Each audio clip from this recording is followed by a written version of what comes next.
All right, so next thing we're going to do is we're going to grab some PLLA threads, and I do like this underneath the eyes. You don't necessarily need to do the PLLA threads underneath the eyes if you don't want to. You can use PDO. I like the PLLA.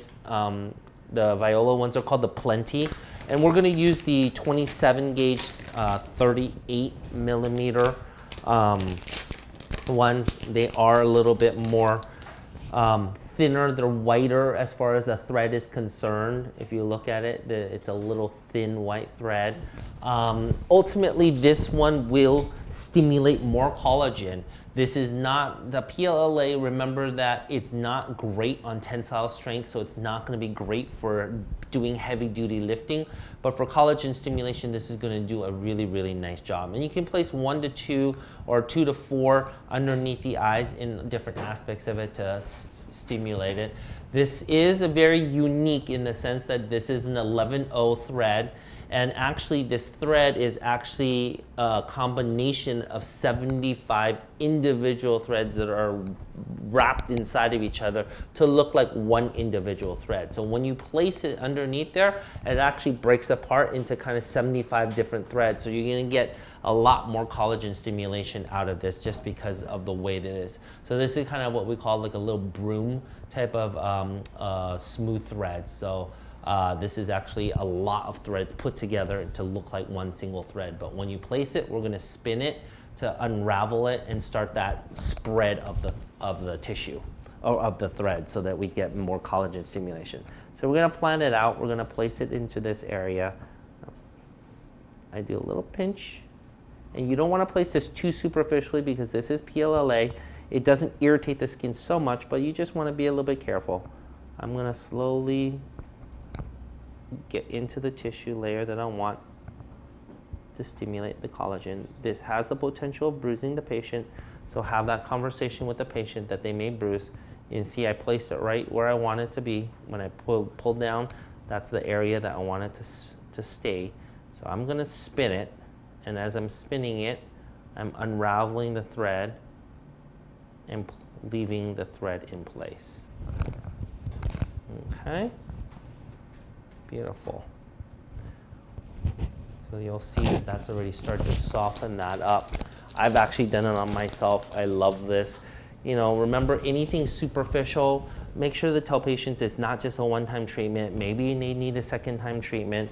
This is perfect for that patient who really doesn't want filler or has already done filler and wants it a little bit better. You're chasing after more of a line rather than actual true volume loss, and so you want to make sure that you are correctly readdressing the area and not actually overfilling the area. And so this is where I think that threads have a huge place in this realm because they will definitely stimulate collagen and help to tighten up the skin in the area. Beautiful. That's looking amazing. Okay, we're going to place one on the side. I'm going to just place it through this area.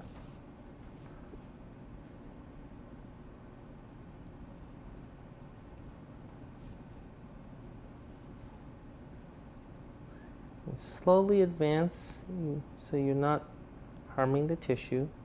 And so you find the place that you want your thread to be. Make sure that you place all of the thread into the tissue. Don't just stop at a certain point. You need to make sure that all of the thread is there and underneath so that you don't have it. The problem with these type of the smooth threads is if you don't place all of the thread in there and some of the thread is sticking out, you got to pull the whole thread out because all it is just, there's no anchoring point to it. It's just placed into the tissue, and the goal is that it's a little bit of like a mild irritant that will stimulate collagen around the tissue. And remember, some of the research has shown like PDO threads, you're stimulating 10 to 20 times the collagen in the area. There was a study done, I think, in Korea on white Yucatan pigs where they actually place pdothreads, and they studied it, and they showed that actually there was collagen being stimulated in a circular fashion around where the threads were all placed. And as the threads disappeared, they started to fill into where the thread used to be. One more on this side. I'm going to do a little bit more laterally. Give her a little bit of volumization right around the side.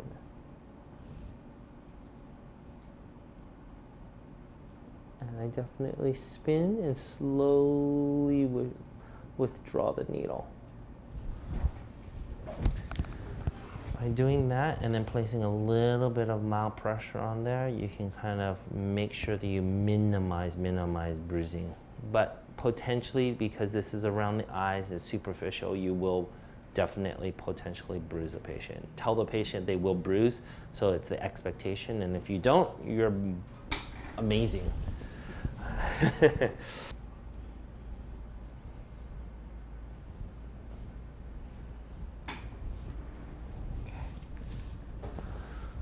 Okay, now we're gonna work on the under eye area.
Okay, so we've done this lower side. We've kind of volumized her back up slightly with some smooth threads. You saw the mesh technique in through this area.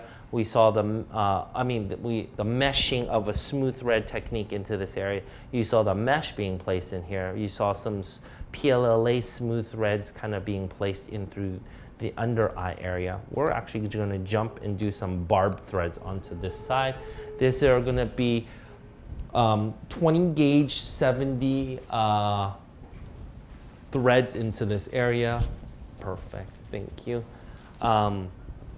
The reason why I use 20 gauge 70 is because you remember that the threads themselves have a bidirectional nature to them. So there's a certain portion of it, the tip portion of it, I believe in this one is about 2.5 centimeters of it is lifting.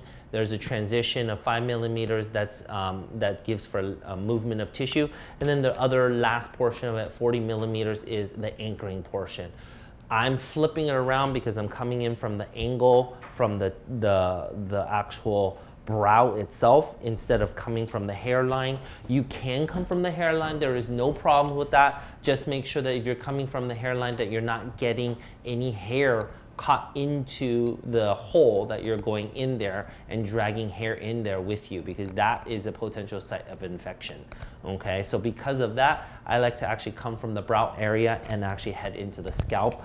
Because it's bidirectional, you have no issues with that. Just make sure you are using one that is a little bit more smaller in length, because you definitely need to get all of it in there so you get the right amount of lifting and the right amount of anchoring into the tissue. Okay, so we're going to create two little tiny puncture sites, and I'm going to grab a little bit of Hibiclens first. I'm going to clean her off this area, and I'm going to see what angle I'm going to do. So I want to do this angle, so a little pinch. And she's already numbed. I already numbed her in the pathway that I wanted to lift her.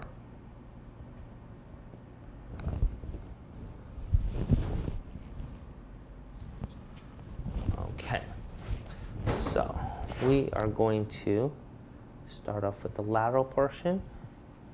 And we're going to grab in. Make sure that you do give yourself some good tissue. You want to be in that subcutaneous range. You don't want to be super superficial. You're going to create a lot more pain, a lot more issues for the patient when you do that. So we're going to start sliding it in there. It may feel slightly uncomfortable to the patient because you're getting down into that scalp area. Just tell the patient that it'll be fine. Bear with you because you are getting down into the scalp. But that's where you're going to get the best anchoring, is by going all the way into the scalp area. And I kind of give it a little bit of a hub into this area. There we go.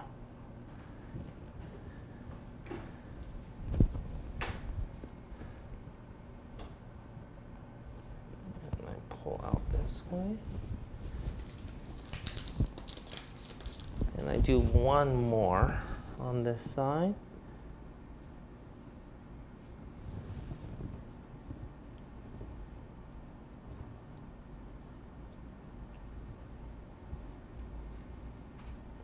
Now, in the scalp area, I will always tell patients, sorry, it's a little irritating. You potentially have a little bit more irritation. They may feel a little bit more pain into this area. Sorry about that. Definitely afterwards, you want to tell them that they may feel a little bit more headachy, this area. Anytime you do anything in this whole forehead area, brow area, there's a potential that the patient may feel a little bit more irritation in the scalp area. Forehead area. It's a thinner area. You put a big 19 gauge, 20 gauge cannula in through the area. It's pushing and displacing some tissue. So they may be not uncomfortable, but uncomfortable in a sense. But we're going to give her a nice lifting through this area. And I do a little bit of lateral pull onto this area. And then we're going to cut her tissue. Once I clip it in place, perfect.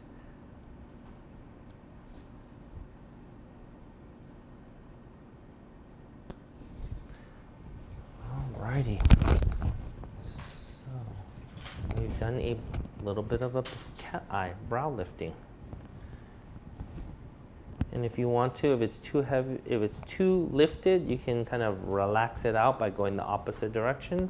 but typically you get a little bit of mild puckering around the face is not a big deal. You just don't want big puckering. Sometimes the small puckering will actually settle in over the next week or 2 weeks, so don't worry about that. It'll look fine in that aspect of it, but this is kind of what I'm looking for with a nice lateral lift to her brow area. Okay, so just hold pressure. I definitely smooth them out into this area. They may feel as though tenderness. You may get some swelling into this area because it's thin tissue into this area. So sometimes if you're doing your threads, take the time to actually just hold pressure into the area. If you feel as though an area is starting to swell a little bit more than you like, you may have bumped into more tissue, irritated more tissue, bumped into a blood vessel.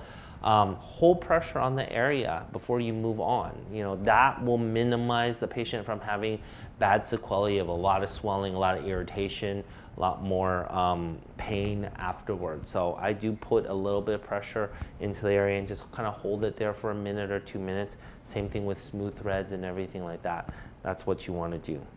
So we've definitely softened up everything on her, lifted up her brow, done her under eye area to soften up that. We put a mesh into her nasolabial fold. We put a mesh into her her zygoma and her cheek.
You can definitely see that we've actually created more volume on this cheek by placing the mesh into this area. We've softened up her nasolabial fold by putting a mesh into this area. We put in a little bit, this is a little bit mild swelling, but we placed into this marionette area some threads. You can see that that's actually raised the corner of her mouth nicely into this area. Her brow is lifted as well. So let's let the patient take a look. Right? Two different people. So really softened up her under eyes as well. I forgot, well, we had done some PLLA, placed them underneath her eyes, did some nice lifting into that area. So amazing, fun results. All right, guys, go out and do it.